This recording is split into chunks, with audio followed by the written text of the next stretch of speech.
Hello everyone. आज की इस वीडियो में हम लोग जानेंगे संस्कृत में जो हमारा अव्यय टॉपिक चल रहा है।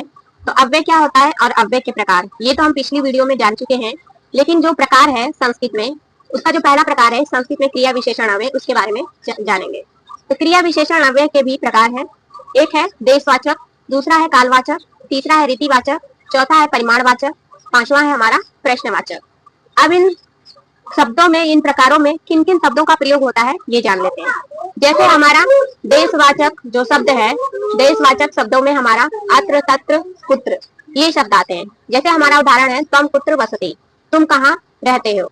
या जब कोई हमसे प्रश्न पूछेगा कि तुम कहाँ रहते हो, तो हम उसमें किसी न किसी देश का ही नाम बताएंगे, चाहे नगर का नाम बताएंगे, चाहे गांव का नाम बताएंगे। तो जब ऐसा वाक्य बनता है तो वो हमारा देशवाचक क्रिया विशेषण अव्यय के अंतर्गत आता है। यानी जहाँ पे हमारा अत्र तत्र कुत्र ऐसे शब्द प्रयोग किए जाएंगे तो वो हमारा देशवाचक क्रिया विशेषण अव्यय रहेगा।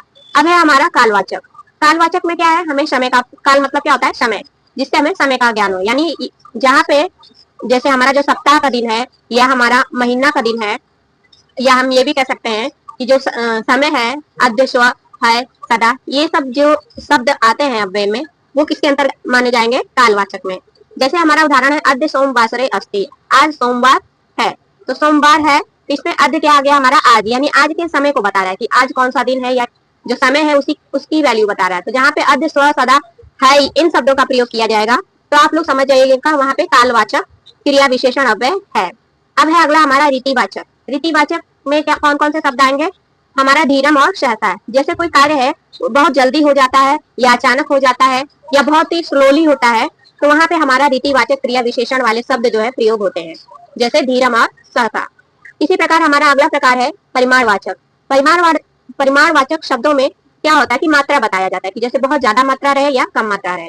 तो जब जैसे 1 लीटर दूध है तो 10 लीटर दूध है, तो इसमें जो 1 लीटर दूध है वो कम मात्रा वाला है, और जो 10 लीटर वाला दूध है वो ज्यादा मात्रा का है। तो ज्यादा जो है तो उसके लिए बहु लगाएंगे, और जो कम है उसके लिए हम अल्पम लगाएंगे। तो यदि जहाँ पे बहु और अल्पम शब्दों का प्रयोग होता है तो वहां पे हमारा परिमाणवाचक क्रिया विशेषण अव्यय आएगा। अब है अगला हमारा प्रश्नवाचक। प्रश्नवाचक क्रिया विशेषण अव्यय का तात्पर्य हमारा प्रश्न पूछने से है। जैसे हमारा प्रश्न बनता है सोहन कदा आगच्छति, सोहन कब आएगा।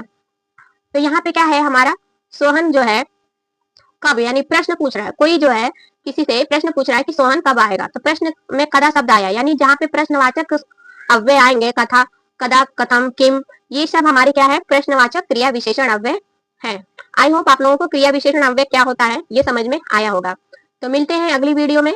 और इससे पहले आप लोग चैनल पर पहली बार आए तो चैनल को सब्सक्राइब कर लीजिए, ताकि आप लोगों को यूजफुल कंटेंट मिलते रहे। तो मिलते हैं अगली वीडियो में, तब तक के लिए आप लोग पढ़िए लिखे आगे बढ़िए। Bye bye.